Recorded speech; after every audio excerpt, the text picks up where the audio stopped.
Итак, школа ремонтов, часть 3.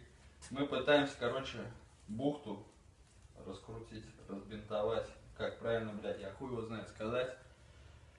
Короче, залупская хуйта, вот это нужно как-то, блядь, распутать, блядь. А у нас не получается. Вот. И на сегодня на этом все, дорогие мои. Ставьте колокольчик, подписывайтесь на мой канал. С вами был Саня Ёпт. Всем пока!